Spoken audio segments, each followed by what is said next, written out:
Assalamualaikum warahmatullahi wabarakatuh. Selamat datang di channel Ruang Akademika AIL Podcast bersama saya. Pada episode ini, saya akan membahas mengenai kebebasan berekspresi dalam menyampaikan pendapat terkait pasal-pasal penghinaan terhadap presiden dan wakil presiden. Para sahabat akademika, kebebasan berekspresi itu merupakan salah satu hak asasi manusia yang sangat fundamental. Dalam konteks hak sipil dan politik, kebebasan berekspresi mencakup hak setiap individu untuk menyampaikan pendapat, gagasan, atau perasaan secara bebas, baik secara lisan, tulisan, seni, atau media lainnya, tanpa takut mendapat tekanan, sensor, atau hukuman selama tetap menghormati hak orang lain dan mematuhi hukum yang berlaku. Jadi kan ada dasarnya, ya, jadi tidak semau-maunya. Hak ini para sahabat akademika mencakup berbagai bentuk ekspresi seperti berbicara, menulis, seni. Nah ini sekarang yang lagi rame nih, si Panji ya. Nah itu apakah menghina apa mengkritik. Jadi di berbagai media massa telah ditanggapi. Termasuk juga tokoh mantan menteri ikut menanggapinya. Seni dan media lainnya. Meskipun merupakan hak, namun kebebasan berekspresi bukanlah hak yang absolut. Artinya ia bisa dibatasi. Untuk apa? Untuk melindungi keamanan nasional, ketertiban umum, atau moral publik, mencegah ujaran kebencian, diskriminasi, atau kekerasan, kemudian melindungi hak orang lain, misalnya privasi, reputasi, dan hak atau keadilan. Para sahabat akademika, kebebasan berekspresi ini kerap kali juga kan ditautkan dengan demokrasi, dengan berbagai alasan yang membenarkannya. Kebebasan hak berbicara, berserikat, dan beragama adalah hak moral sebelum ia diakui sebagai hak konstitusional. Namun, tanpa kompas etis para sahabat akademika, demokrasi bisa tergelincir menjadi tirani. Jadi, kebebasan berekspresi adalah ruh dari demokrasi. Tanpa itu, demokrasi hanya menjadi kulit prosedural tanpa isi. Tapi, seperti pisau bermata dua, kebebasan ini juga perlu dijaga dengan tanggung jawab dan etika, agar tak berubah menjadi alat kekacauan. Para sahabat akademika, perbuatan menghina yang merupakan penyerangan terhadap kehormatan dan nama baik orang lain, demikian juga halnya dengan penghasutan terhadap penguasa umum. Karena setiap orang juga wajib menghormati hak-hak dan kebebasan orang lain. Wajib tunduk pada peraturan perundang-undangan yang berlaku, serta wajib menghormati, menjaga keamanan dan ketertiban umum, sehingga harus dibedakan antara pelaksanaan hak untuk mengeluarkan pendapat dengan lisan atau tulisan yang dapat berupa kritikan kepada pemerintah dan tindakan menghasut. Menghina adalah tindakan merendahkan, mencela, atau meremehkan seseorang, atau sesuatu dengan kata-kata, atau tindakan yang tidak pantas untuk diucapkan. Tujuannya untuk mempermalukan atau merusak harga diri seseorang. Contoh, seseorang menghina presiden dengan mengatakan yang tidak sepantasnya. Jadi, menghina, meremehkan, atau merendahkan seseorang bisa benar atau salah. Lalu, memfitnah adalah menyebarkan informasi palsu atau tuduhan yang tidak benar dengan tujuan merusak reputasi seseorang. Jadi, fitnah seringkali didasarkan pada kebohongan atau manipulasi fakta. Contoh misalnya, seseorang menuduh orang lain korupsi, padahal tidak ada bukti yang mendukung tuduhan tersebut. Jadi, memfitnah itu menyebarkan kebohongan untuk mencemarkan nama baik seseorang. Perbuatan menghina, memfitnah, merendahkan, dan sejenisnya itu tidak hanya dilarang terhadap presiden atau wakil presiden, pemerintah, lembaga negara, akan tetapi juga terhadap kepentingan hukum semua orang yang harus dilindungi oleh hukum pidana, termasuk kita yang ada di sini ini. Itu kan juga kalau dihina, ya Mas ya, pasti juga kan malu dong. Ya, ayo coba Masnya kalau saya hina, pasti malu dan tidak senang ke saya kan. Nah, beda dengan mengkritik, itu kan Mas. Karena orang yang dihina, difitnah dan sebagainya itu tentu merasa malu.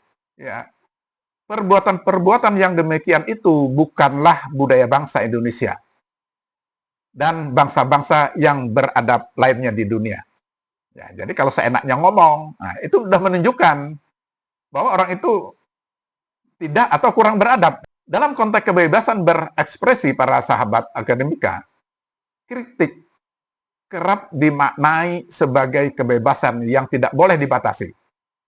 Kendati sudah di luar jalur yang menyasar ke hal-hal yang bersifat menghina dan merendahkan martabat subjek yang dituju, yaitu berlindung di balik demokrasi untuk pembenaran yang dimaksud. Kritik itu kan ditujukan pada kebijakan, arahnya untuk memperbaiki, mengoreksi. Jadi orang yang membetulkan, mengoreksi, masa harus dihukumkan? Tidak. Tapi menghina berbeda. Nah itu merendahkan dan sebagainya. Ya, yang membuat orang itu biar malu gitu loh. Bagaimana supaya malu, direndah-rendahkan terus. Ya kan seperti itu. Begitu kan Mas ya?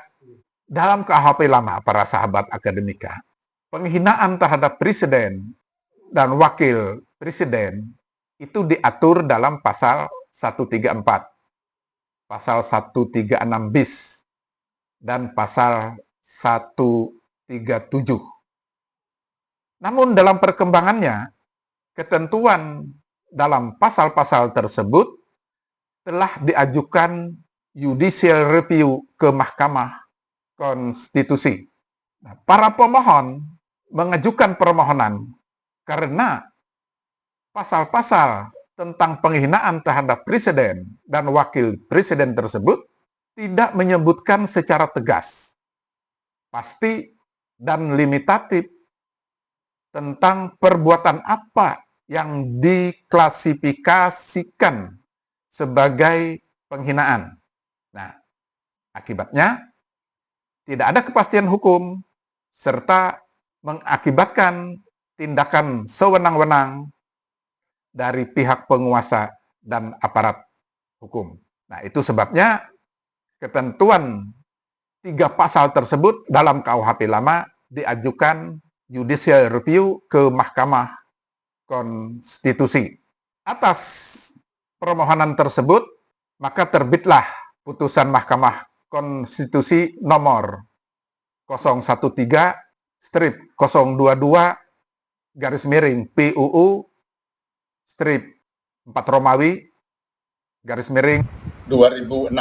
Terbitnya putusan Mahkamah Konstitusi tersebut karena adanya keberatan seperti tadi yang sudah saya sampaikan, keberatan dari pemohon terhadap ketentuan pasal-pasal yang saya sebutkan itu tadi, yaitu dengan menyatakan bahwa rentannya pasal-pasal tersebut untuk disalahgunakan dengan argumentasi yang pada intinya para pemohon itu menyatakan pasal-pasal tersebut tidak menyebutkan secara tegas, pasti, dan limitatif seperti tadi sudah saya sebutkan tentang perbuatan apa yang dikualifikasikan sebagai penghinaan. Akibatnya tidak ada kepastian hukum serta mengakibatkan tindakan sewenang-wenang dari pihak penguasa dan aparat hukum. Pasal-pasal tersebut menurut para pemohon adalah pasal penjajah yang digunakan untuk memidana rakyat jajahannya. Pasal-pasal tersebut mengekang rakyat Indonesia dalam menyampaikan pendapatnya.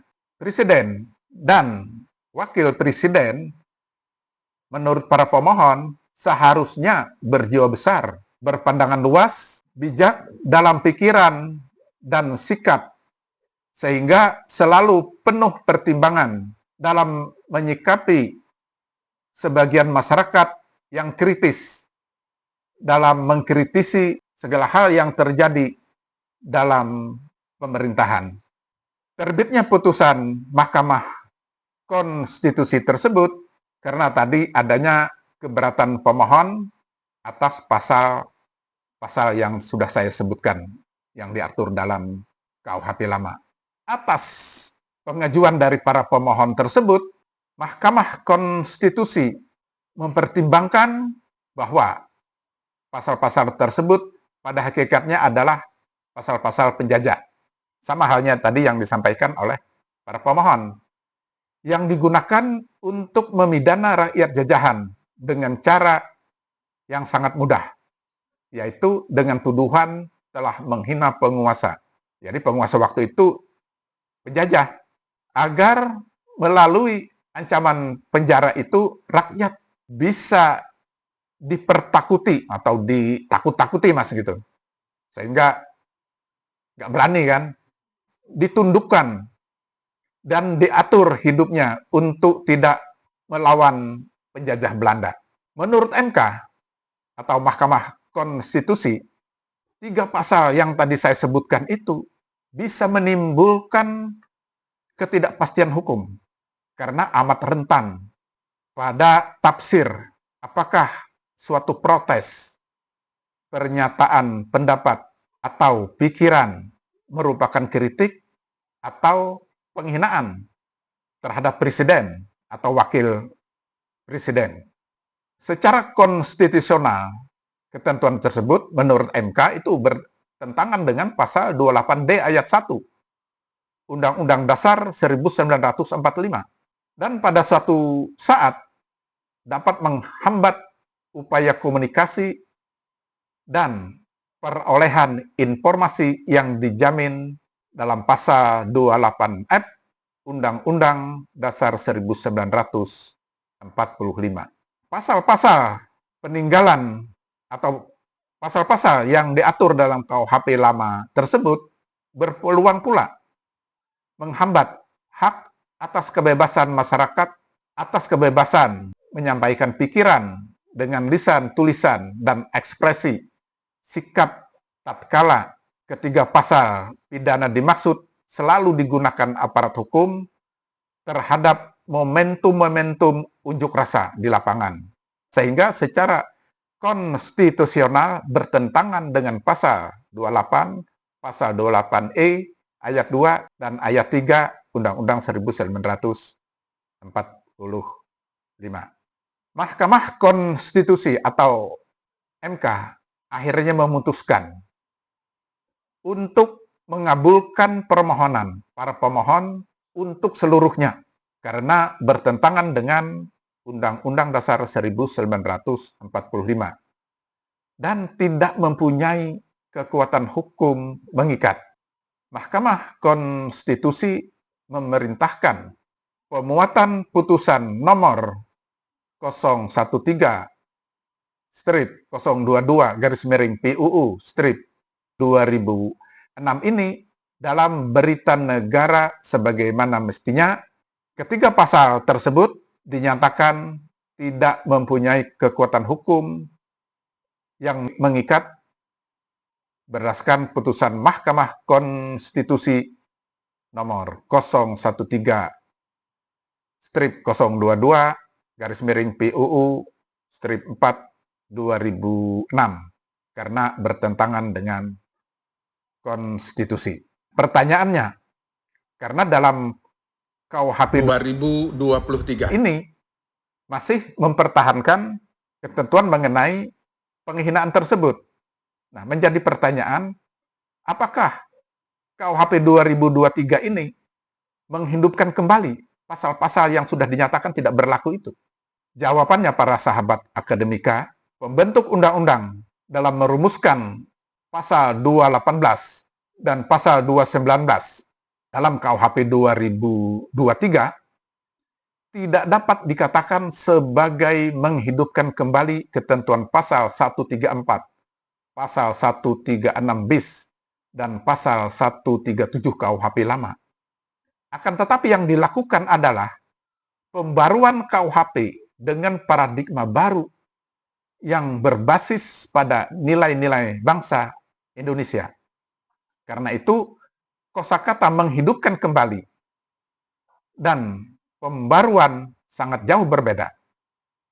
Menghidupkan kembali berarti rumusan dan unsur-unsur yang tercantum dalam pasal-pasal tersebut ditulis ulang dalam KUHP 2023. Sementara itu, dalam KUHP 2003 sudah merombak seluruhnya, baik menyangkut filosofi, sosiologis, historis, maupun yuridisnya. Yang jelas, delik biasa yang diatur dalam KUHP lama terkait dengan pasal-pasal yang sudah dihapuskan itu diganti menjadi delik aduan sebagaimana dalam putusan Mahkamah Konstitusi tersebut.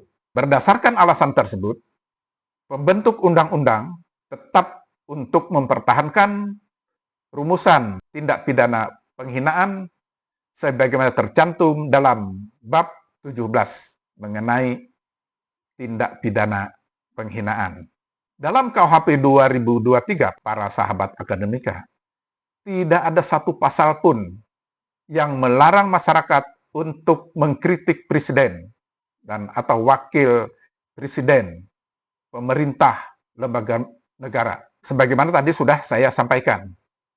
Karena kritik yang sifatnya membangun dan bukan yang merusak, pada dasarnya adalah untuk memperbaiki, memberikan saran untuk yang terbaik, dengan menunjukkan hal-hal yang keliru justru tidak dilarang, kecuali perbuatan penghinaan dan perbuatan yang merendahkan lainnya.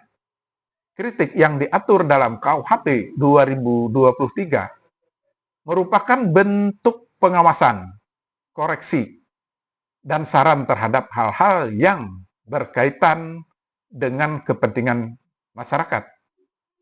Perbuatan yang dilarang dalam pasal 218 ayat 1 KUHP 2023 adalah menyerang kehormatan dan harkat dan martabat diri presiden dan wakil presiden, tempatnya di muka umum.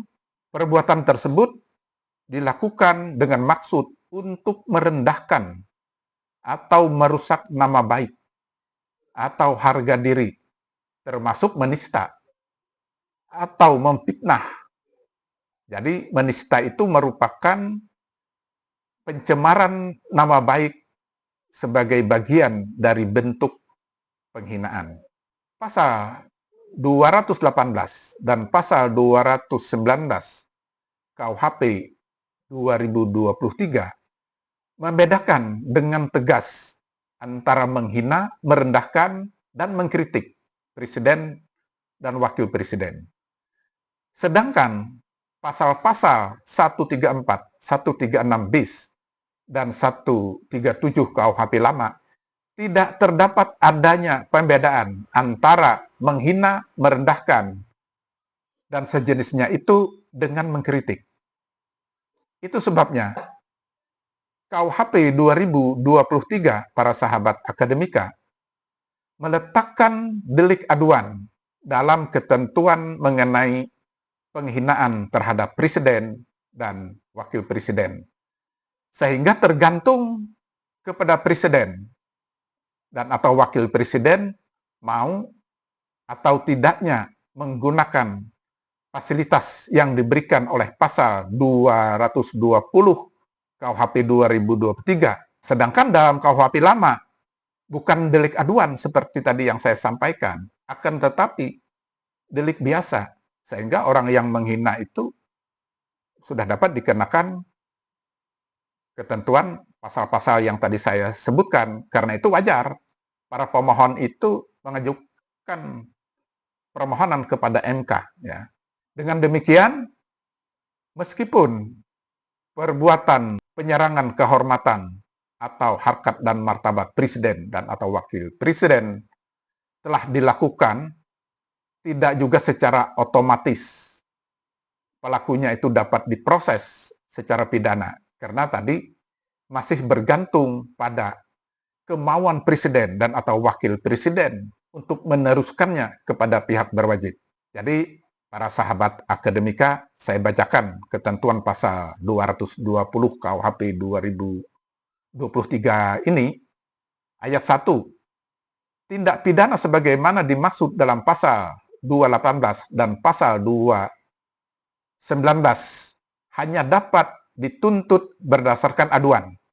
Ayat 2-nya mengatur pengaduan sebagaimana dimaksud pada ayat 1 dapat dilakukan secara tertulis oleh presiden dan atau wakil presiden. Jadi itu udah terserah pada presiden atau wakil presiden mau meneruskannya, mau menggunakan ketentuan pasal 220 atau tidak.